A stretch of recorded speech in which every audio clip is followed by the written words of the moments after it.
The office was the heart of a secret kingdom, a place where whispers held more power than shouts. It belonged to a man named Mr. Park, and it was a cold, quiet room that smelled of old wood and expensive cologne. For a young man named Jin-Soo, this room had always been his classroom, his training ground, the only home he had ever really known. He stood perfectly still before the large, dark desk, his hands clasped tightly behind his back. This was his uncle's world, and Jin-Soo was the prince who never wanted the crown. Mr. Park did not look like a king of shadows. He looked like a serious businessman in a sharp suit, but his eyes were like two chips of black ice, and they missed nothing. He slid a single photograph across the polished surface of the desk. The sound was a sharp whisper in the silent room. "Look," his uncle said, his voice low and even. Jin-Soo's eyes dropped to the picture. It was a girl. She was caught mid-laugh, her head thrown back, her face full of a light he rarely saw in his world. She wore a bright yellow sweater. She looked happy. "This is Hana," Mr. Park stated, the name sounding foreign and dangerous in his mouth. 17 years old. A student at Oak Creek High. She was at the Silver Lotus Cafe last Tuesday, sitting at the table right next to the back room. A cold knot tightened in Jin-Soo's stomach. He knew what had happened in the back room of the Silver Lotus. A very important, very secret discussion with a rival group. A discussion that was never meant to leave those walls. Mr. Park leaned forward, his voice dropping to a near whisper that was more threatening than any yell. "We believe she may have overheard something. Something she should not have. We cannot take that risk." He paused, letting the weight of his words settle in the air. "This is your mission, Jin-Soo. You will enroll at her school. You will find a way to get close to her. You will learn her routines, you will discover what she knows. And then, you will make the problem disappear." The final words were not a request. They were a command, an order that had been written in Jin-Soo's destiny since the day he was born into this family. Jin-Soo felt a strange hollowness open up inside him. He had been trained for many things. He knew how to fight, how to intimidate, how to protect the family's interests. But this? This was different. The girl in the yellow sweater had done nothing wrong. She was just in the wrong place at the wrong time. He gave a single, sharp nod, the good soldier he was raised to be. "I understand, uncle." The next day, Jin-Soo walked through the bustling hallways of Oak Creek High School, and it felt like landing on an alien planet. The noise was overwhelming, lockers slamming, laughter echoing, a chaotic symphony of a life he had never been allowed to live. He kept his head down, his hands shoved in his pockets, trying to look like just another new kid. But his eyes were constantly scanning, assessing, looking for threats. His mission was a dark cloud hanging over his head, making the bright lights of the school feel harsh and accusing. He found her easily. She was in the library, a quiet oasis in the middle of the chaos. She wasn't just a photograph anymore. She was real. She was sitting at a table with a textbook open, patiently explaining a math problem to a younger student. Her voice was soft and patient. When the younger student finally understood, Hana smiled, a genuine, warm smile that made her whole face glow. Jin-Soo stood frozen for a moment, watching her. This was the problem he was supposed to make disappear. A girl who helped people. He planned to keep his distance, to observe from the shadows like a ghost. But fate, it seemed, had other ideas. As he turned a corner, his mind racing with dark plans, he collided with someone. A stack of books and papers went flying, scattering all over the polished floor. He looked down. It was her. Hana. She looked up from the floor, a slightly embarrassed but good-natured smile on her face. "Oh, I'm so sorry. I wasn't looking where I was going," she said, her voice as warm as he had imagined. For a moment, Jin-Soo just stared. The mission screamed in his head. This is your chance. Get close. But another part of him, a part he didn't recognize, felt a pang of guilt. He knelt down without a word and started gathering her books. "It was my fault," he mumbled, his voice rough from lack of use. He handed her a textbook on biology. Her fingertips brushed against his as she took it, and a jolt, small but electric, passed between them.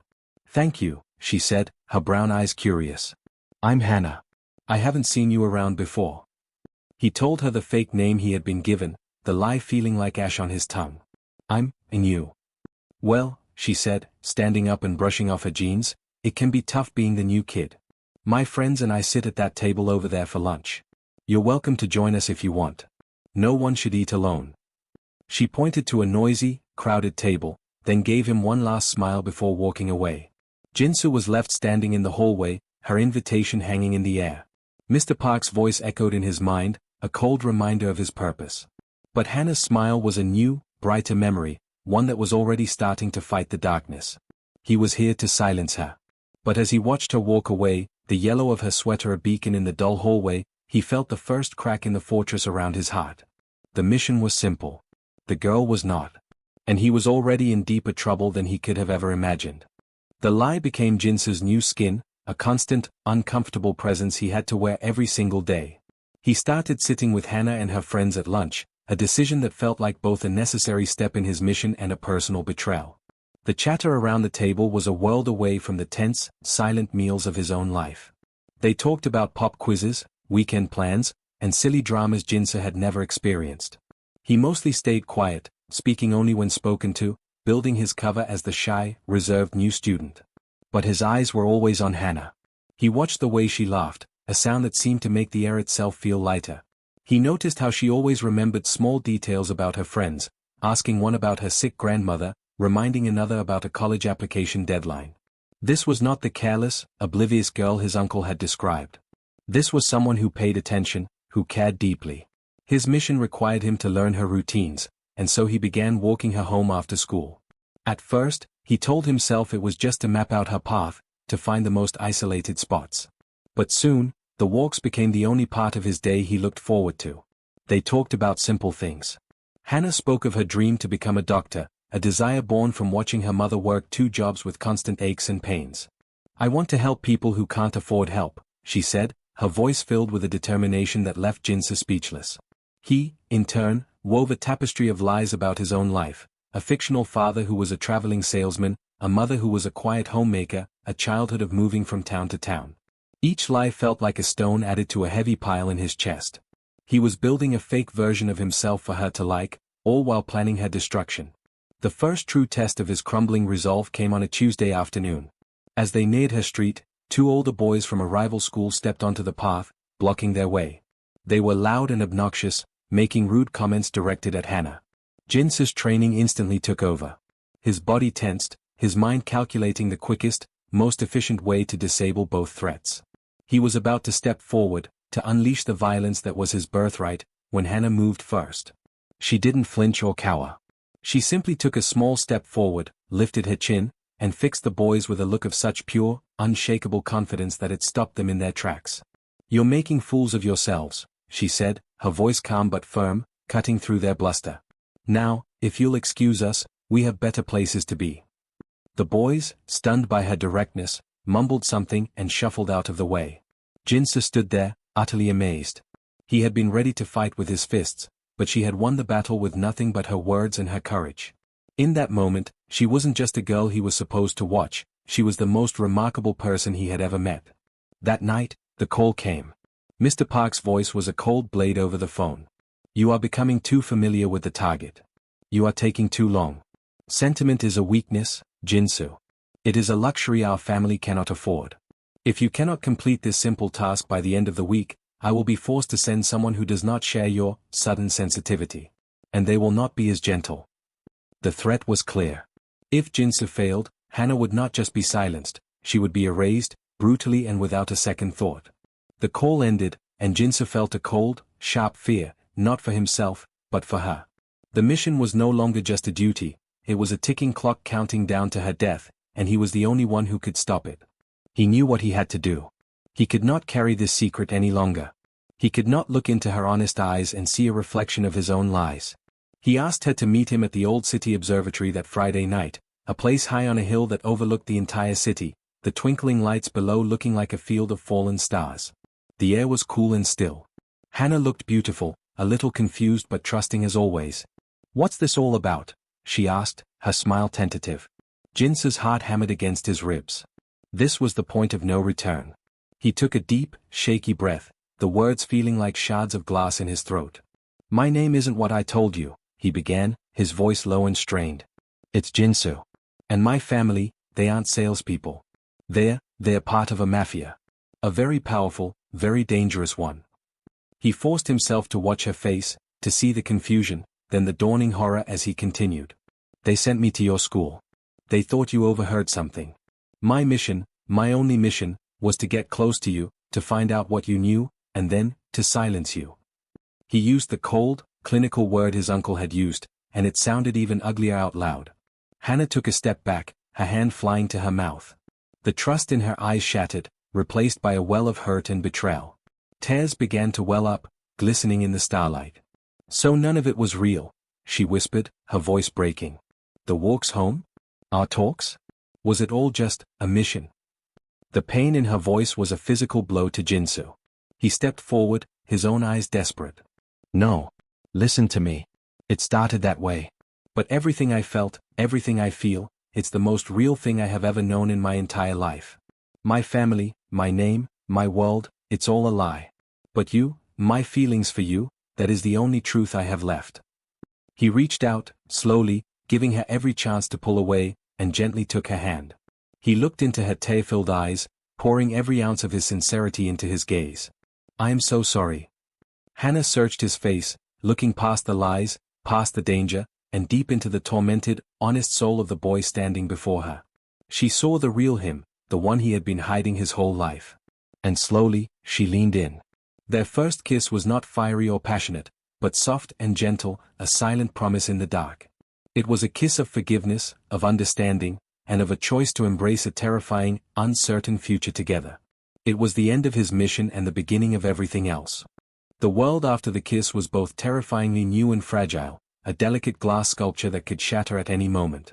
For Hana, the walk home from the observatory was a blur of swirling emotions, the lingering warmth of Jin-Soo's lips, the chilling echo of the word mafia, the terrifying understanding that her life was now in unimaginable danger. She lay in her bed that night, staring at the ceiling, not as a simple high school girl, but as a secret keeper of a deadly truth. For Jin-Soo, there was no sleep. He paced his room, a gilded cage in his uncle's silent fortress. The kiss had burned away the last of his doubts. He had chosen his side. He was no longer the heir to an empire of shadows, he was a boy in love, and his only empire was the safety of the girl who had seen the real him hiding beneath the lies. He knew his uncle's patience was a thin veneer that had already cracked. The clock was no longer ticking, it was screaming. The storm broke with the brutal speed of a summer thunderclap. It was Jin-Soo's most trusted driver, a man named Minute-ho who had watched him grow up, who delivered the final warning. His face was grim as he pulled the car to the curb a block from the school the next morning. He knows, Jin-Soo, Minute-ho said, his eyes filled with a pained sympathy. He knows you told her everything. He has men watching her house right now. They are to take her the moment she is alone. Your uncle, he is not just angry. He feels betrayed. He will make an example of her. A cold, clear fury, colder than any he had ever felt, washed over Jin-Soo. The time for hiding was over. He shoved the car door open. I have to get to her first. Minute-ho nodded, a silent pact made between them. I will delay the others as long as I can. Go. Jin-Soo ran. He didn't use the paths, he cut through backyards and vaulted over fences, his body moving with a trained, desperate grace he had never used for something so pure. He saw Hana just as she was stepping onto her front porch, her backpack slung over one shoulder. He didn't shout. He simply sprinted towards her, his expression one of raw panic. She saw him and her eyes widened. He grabbed her hand, his grip firm and urgent. We have to run. Now. Don't ask questions, just run with me. And she did. Without a second of hesitation, she trusted him completely, her hand locked in his as he pulled her away from her home, her life, everything she had ever known. Their flight was a desperate, heart-pounding race against an unseen enemy. Jin-Soo led her not to a busy street, but to a place he knew well, a derelict, abandoned textile factory on the outskirts of the city, a place his family sometimes used for meetings they didn't want overheard. It was a maze of rusted metal and shattered windows, the air thick with the smell of dust and decay. He pulled her behind a crumbling wall, their breaths coming in ragged, matching gasps. We can't stay here long, he whispered, his eyes scanning the shadows. They will look here eventually. But they were already too late. The low growl of car engines cut through the silence, and the factory's main door creaked open, casting long, menacing shadows into the dim space. Mr. Park stood there, flanked by 4 of his most loyal men. He looked at Jin-Soo not with anger, but with a profound, chilling disappointment. You were meant to lead this family, Jin-Soo, Mr. Park's voice echoed in the vast, empty space. You were meant to be strong. And you throw it all away for a girl. He gestured to Hana, who stood her ground, her hand still tightly clutching Jin-Soo's. This is your final lesson. Loyalty to the family is the only thing that matters. It is the only thing that is real. Now, prove you have learned it. Finish your mission. One of the men tossed a heavy, metal pipe that clattered on the concrete floor between them. The sound was final, like a judge's gavel. This was the moment. The choice was no longer abstract. It was here, in this dirty, broken place, laid out before him. Jin-Soo looked at the pipe. Then he looked at his uncle, the man who had been a father to him. He saw the cold, unyielding empire he was born into. Then he turned and looked at Hana. He saw her courage, her trust, the future she represented, a future of light, of choice, of love. He slowly released her hand and took a step forward. But he did not pick up the pipe. Instead, he positioned himself squarely between Hana and his uncle's men. "No," he said, and the single word was quiet but absolute, ringing with a newfound strength. "I choose her. I am not your heir. I am hers." The defiance in his eyes was a flame that finally ignited Mr. Park's cold rage. "Then you are nothing," his uncle snarled, and with a sharp nod, he sent his men forward. What followed was not a fight Jin-Soo could win with sheer force. He was outnumbered and they were armed. It was a battle of survival, a whirlwind of motion and instinct. He moved not to hurt, but to disarm, to block, to create an opening. He used the factory's environment, ducking behind machinery, using their numbers against them. It was messy and brutal. A blow caught his ribs, sending a sharp spike of pain through his side. Another grazed his temple, making his vision swim. But he fought with a purpose he had never had before. He was fighting for a life, for their life. In the chaos, he saw his opening. Mr. Park, confident in his victory, had stepped closer. With a final, desperate surge of energy, Jin-Soo disarmed one man, sidestepped another, and launched himself at his uncle. It wasn't a graceful martial arts move, it was a raw, emotional tackle, fueled by a lifetime of suppressed rebellion. They crashed to the ground, and Jin-Soo's fist connected with his uncle's jaw once, a sharp, decisive crack. It was enough to stun him, to buy them the precious seconds they needed. He scrambled back to Hana, his body aching, blood trickling down his face. "Now!" he yelled, and they ran, bursting out of a broken side door into the blinding afternoon sun. Minute-Ho was there, as promised, a second car idling in a hidden alley. He threw them a small duffel bag. "New identities. Passports. Money. There is a car at the address in the bag. Go, and do not look back." They switched cars twice, following Minute-Cho's meticulous instructions, until they were finally on a long, open highway, leaving the city and its shadows behind. Hours later, they stood in the quiet, impersonal space of a bus station in another state, tickets in hand for a city far, far away. The adrenaline had faded, leaving behind a deep, bone-weary exhaustion and a strange, peaceful stillness. Jin-Soo's knuckles were bruised and his face was marked with cuts, but when he looked at Hana, he saw only a future. She reached up and gently touched the cut on his temple, her eyes soft. "Does it hurt?" she asked. He shook his head, covering her hand with his own. "Not anymore." They were two ghosts, leaving their old lives to rot in the past. They had no empire, no family name, no safety net. They had only the clothes on their backs, the forged documents in their pockets, and each other. As they boarded the bus that would take them to their new beginning, Jin-Soo slipped his hand into Hana's, their fingers intertwining perfectly. The road ahead was unknown, a blank map they would fill in together. The heir to a dark empire was gone, and in his place was just Jin-Soo, a boy finally free, walking into the light with the girl who had saved him. Did their love survive in a new city? To follow Jin-Soo and Hana on their next journey, make sure to subscribe.